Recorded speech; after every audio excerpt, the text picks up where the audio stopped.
Here's the thing nobody talks about. Not every Habsburg child was deformed. Some were born perfectly healthy, strong, intelligent, physically normal. In a bloodline with an inbreeding coefficient that should have guaranteed disability, some children beat the odds.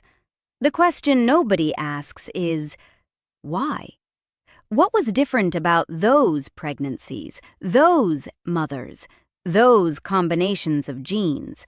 And the answer tells you something even more disturbing than the deformities themselves. You've seen the videos. You know about Charles II. You know about the jaw, the family tree that looks more like a wreath. You probably think this is a story about a royal house that married its cousins until the whole thing collapsed. And sure, it is. But that version's too clean, too comfortable. Because if inbreeding always produced catastrophe, you could at least point to the cause and feel some grim satisfaction. Well, they did it to themselves. What actually happened was messier, crueler.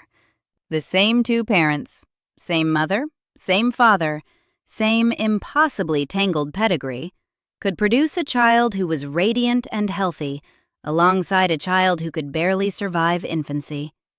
Same family, same decade, and nobody could tell which outcome they'd get until the baby arrived. That's not a story about inbreeding producing monsters. That's a lottery. And the lottery is the part that should unsettle you. Philip IV of Spain sits at the center of this whole thing, not because he was the most famous Habsburg or the most inbred one, because his children, born across two marriages, form something that looks almost like a controlled experiment in genetic randomness. His first wife, Elisabeth of France, was a Bourbon, not a Habsburg. She brought fresh genetic material into the bloodline, and their children reflected it.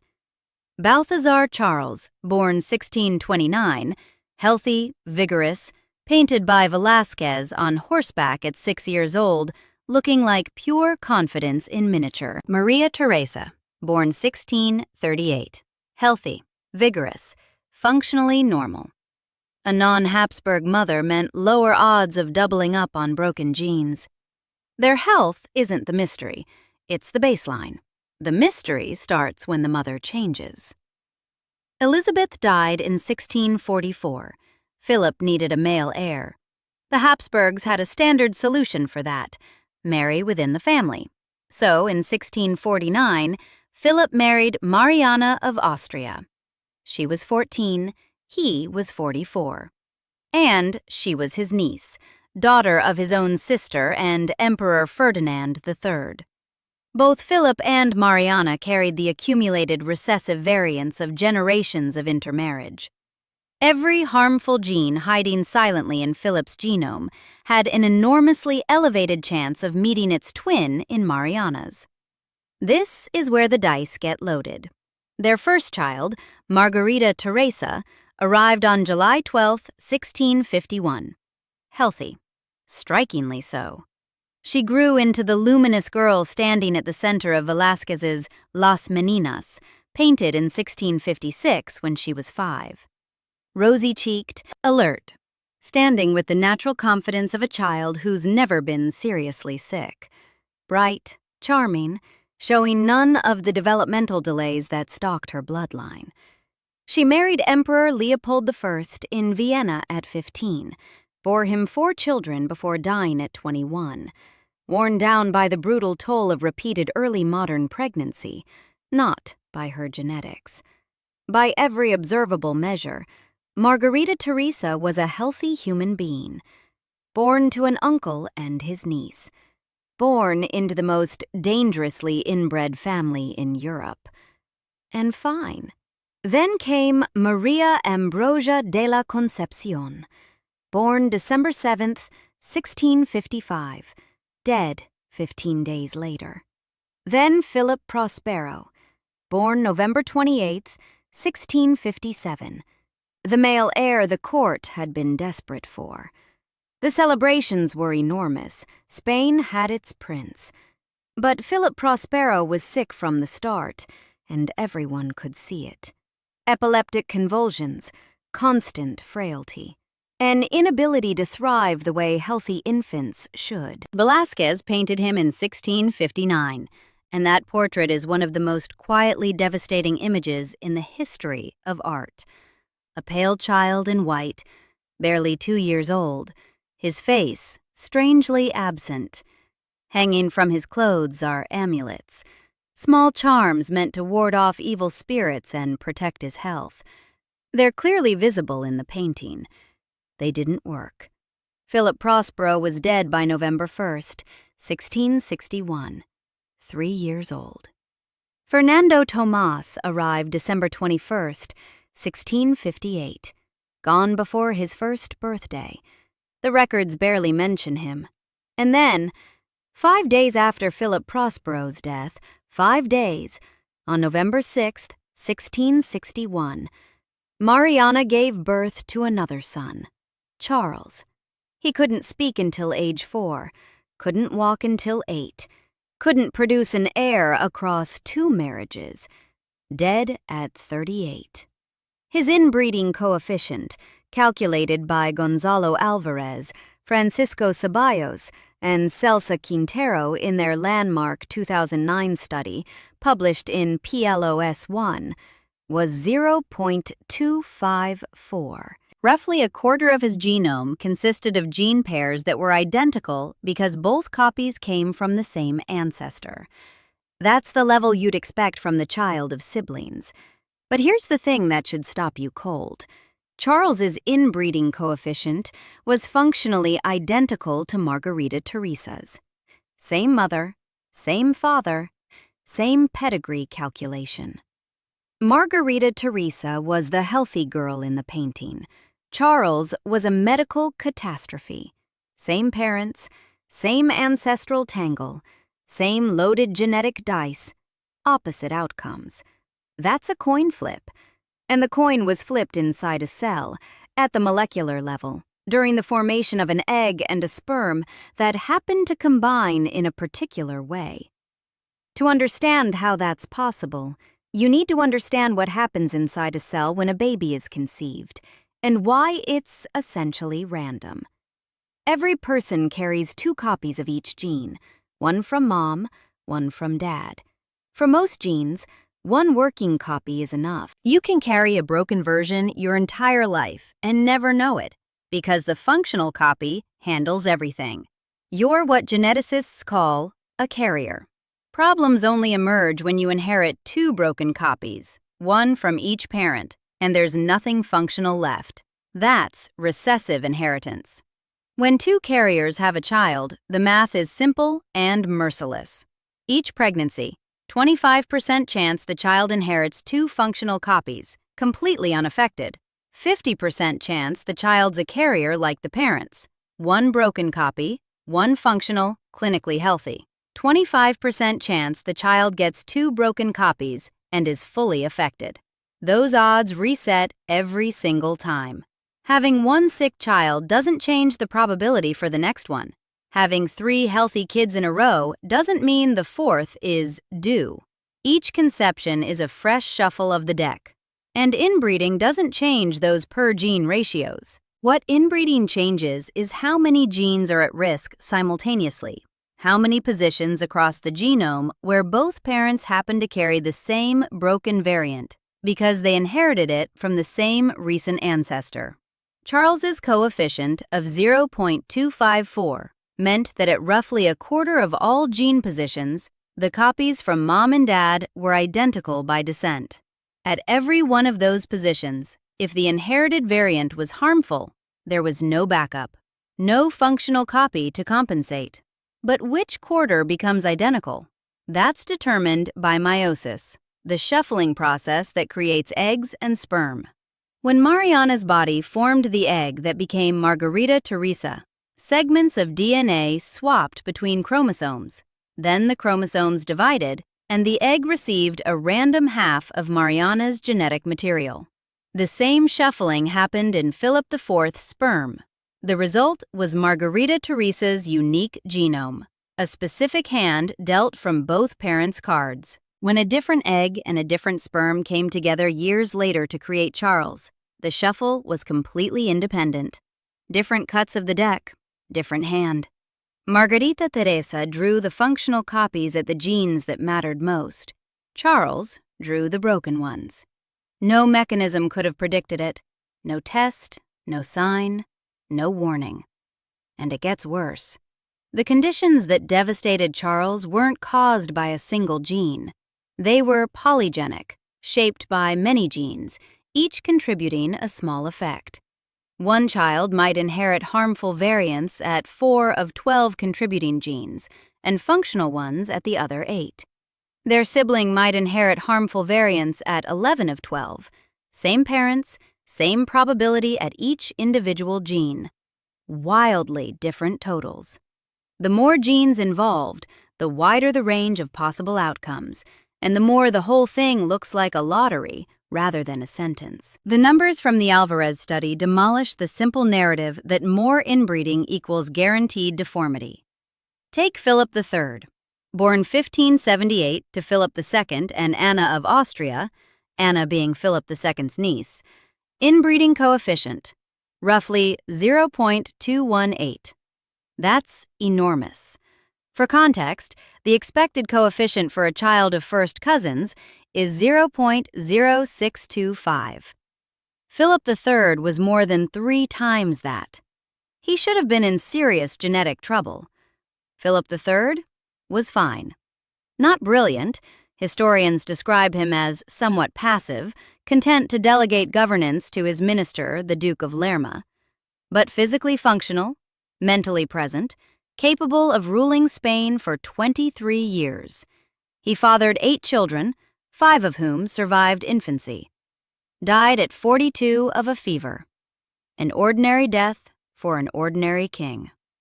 With a coefficient of 0.218, the mathematical difference between Philip III and Charles? 0.036. A sliver. But the lived difference was the gap between a functioning monarch who ran an empire and a man who could barely feed himself. Philip III rolled the genetic dice and came up clean enough. Charles rolled the same dice and lost everything. The coefficient tells you how loaded the dice are. It cannot tell you which number comes up. Now, the mothers. They mattered, but not in the way you'd think. It wasn't that some women were stronger or better. It was simpler. Mothers from outside the Habsburg bloodline were less likely to carry the same broken genes as their Habsburg husbands. Emperor Leopold I's marriages prove this with almost brutal clarity. His first wife was Margarita Theresa herself, the healthy daughter of Philip IV and Mariana. Despite her own robust health, she was still a Habsburg marrying a Habsburg. Of their 4 children, 3 died in infancy. Ferdinand Wenzel, born 1667, survived 6 months. Johann Leopold, born 1670, 5 months. Maria Anna Antonia, born 1672, dead at 2 months. Only Maria Antonia, born 1669, reached adulthood, and she died at 22. 75% infant mortality, from 2 apparently healthy parents. Leopold's second wife, Claudia Felicitas of Austria, was also a Habsburg from a more distant branch. Their 2 daughters both died in infancy. 0 survivors. Then Leopold married Eleanor Magdalene of the Palatinate Neuburg. She wasn't a Habsburg. She was from the house of Wittelsbach. Genetically, she was fresh air.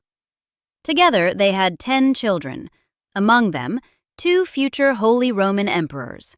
Joseph I, born 1678, vigorous and healthy, and Charles VI, born 1685, who ruled effectively until his death at 55. Multiple daughters survived into their 40s, 50s, 60s. Habsburg bride, 75 to 100% infant mortality. Non-Habsburg bride, a thriving, healthy family. Same father, different dice. The Habsburgs could see this. They could count the small coffins. But the dynastic imperative, keeping the bloodline pure, keeping territories consolidated, keeping crowns in the family, overrode whatever survival instinct might have told them to stop. They kept choosing Habsburg brides. The dice kept rolling. And some children kept losing. Which brings us to what might be the cruelest part of Charles's story, not the genetics, but how the people around him tried to explain what they couldn't understand. Nobody in 17th century Spain had a framework for recessive inheritance. No concept of recessive alleles or chromosomal recombination. No understanding of genetics. Nothing. So when the heir to the most powerful empire in Europe couldn't walk, couldn't speak on time, couldn't learn, couldn't produce children, when his body seemed to be failing in ways that no physician could treat, the court reached for the only explanation available to them: bewitchment. The idea wasn't metaphorical. They genuinely believed someone had cursed their princes. It's the same impulse as the amulets on Philip Prospero's clothes, the desperate attempt to fight biology with belief. Amulet makers trying to ward off a hex that didn't exist. Court physicians grasping at explanations they didn't have the vocabulary to formulate. Think about that for a second. A man whose suffering was written into his DNA at the moment of conception, surrounded by people who believed the problem was supernatural. Charms and prayers deployed against a body that was failing because of homozygous recessive alleles at dozens of gene loci. None of it worked. Of course it didn't. Charles continued to deteriorate. His 2 marriages produced no children. The court physicians and the amulet makers and the diplomats all circled the same question from different angles. Why couldn't the king function? And none of them had the vocabulary to arrive at the real answer, which was that Charles had drawn the worst possible hand from a genetic deck that had been shuffled thousands of times across generations of consanguineous marriage. There was no hex. There was no curse. There was only probability, expressed through the random assortment of chromosomes during meiosis, compounded across hundreds of gene positions where both copies were identical and broken. Stand inside the Alcázar of Madrid in the late 1650s and watch Philip IV age. By the time he married Mariana, he was already 44, old by the standards of his era, weathered by decades of war.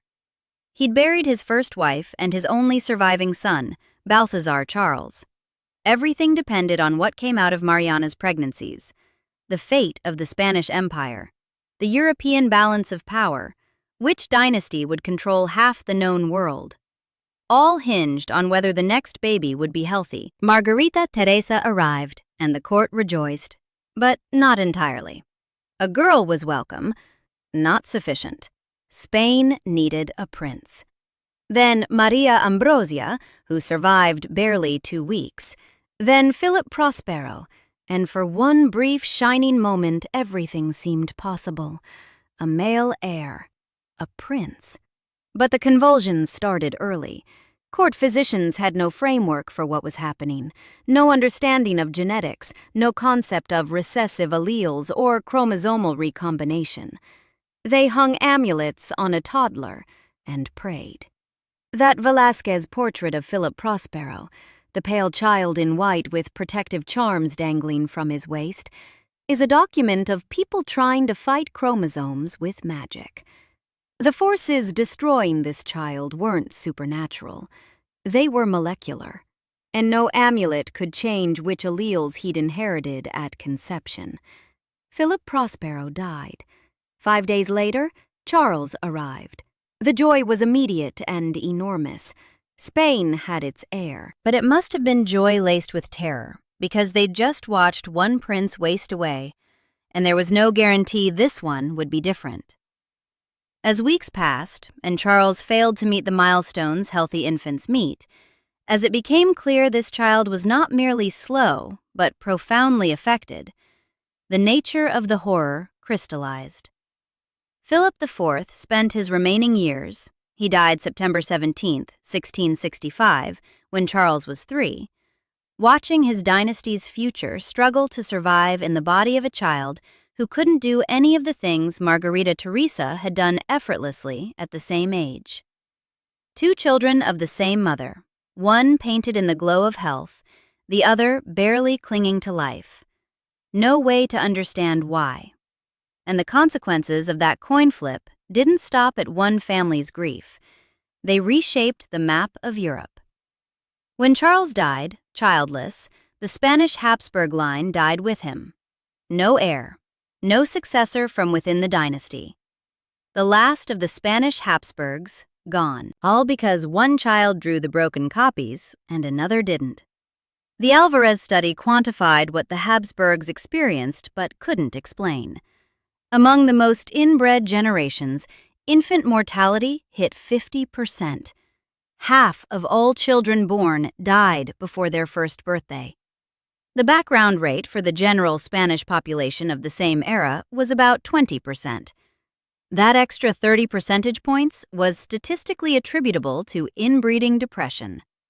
Each increase of 0.01 in inbreeding coefficient correlated with a measurable increase in the probability of death before age 10. At the levels seen in the later Spanish Habsburgs, the adverse effect on childhood survival was approximately 17.8%. But those are averages. They describe populations. They don't tell you what happens to any individual child. Every single pregnancy in the later Habsburg line was genetic Russian roulette. The chamber might be empty. The chamber might be loaded. Nobody could check before the trigger was pulled. Velázquez's paintings are an unintentional medical record of this lottery. His equestrian portrait of Balthasar Charles, around 1635, a boy of 6 on horseback, solid, alive with energy. His Las Meninas, 5-year-old Margarita Theresa at the center, radiant, cheeks flushed. His portrait of Philip Prospero, a few years later, a child fading before your eyes. The contrast between those canvases isn't a gradual decline. It's a scatter plot. Healthy, healthy, devastated. The painter was documenting the output of a probability distribution and didn't know it. This is where it stops being a Habsburg story and becomes yours. The Habsburgs aren't a special case. They're an extreme case. Different thing. The mechanisms that produced Margarita Theresa and Charles from the same parents are the same mechanisms operating in every human conception on Earth. The Habsburgs just amplified the signal until it was impossible to ignore. Every living person carries on average somewhere between 400 and 600 genetic variants that would be harmful if present in 2 copies. In outbred populations, when partners are unrelated, the chance both carry the same rare variant is low. But low isn't 0. Roughly 1 in 25 people of European descent carries a recessive variant for cystic fibrosis. When 2 carriers have a child, the math is identical to what played out in the Habsburg nursery. 25% unaffected, 50% carrier, 25% affected. And if they have 4 children, there's no guarantee 1 will be sick and 3 will be fine. They might have 4 healthy carriers. They might have 2 affected children. The probabilities are real, but the outcome for any individual pregnancy depends on which specific chromosomes ended up in which specific egg and which specific sperm. And that process is as close to genuine randomness as biology produces. Modern genetic counseling can identify carriers. Prenatal testing catches many conditions. The Habsburgs had none of that. But even with every tool available today, the underlying truth hasn't budged. You cannot control which genes your child inherits. You can only know the probabilities. And probabilities, as the Habsburgs demonstrated across 2 centuries and dozens of doomed pregnancies, are not destinies. They're dice rolls. The coefficient tells you how loaded the dice are. It doesn't tell you which number comes up. What makes this genuinely disturbing, more disturbing than the deformities themselves, is the absence of any justice in it. If every child from a dangerously consanguineous union were born affected, there'd be a terrible clarity. Cause would map to effect. You could draw a clean line from decision to consequence. But that's not how it works. Margarita Theresa was healthy. Charles wasn't.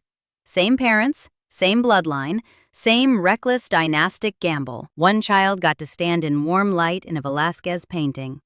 The other got convulsions and an empire he could barely hold.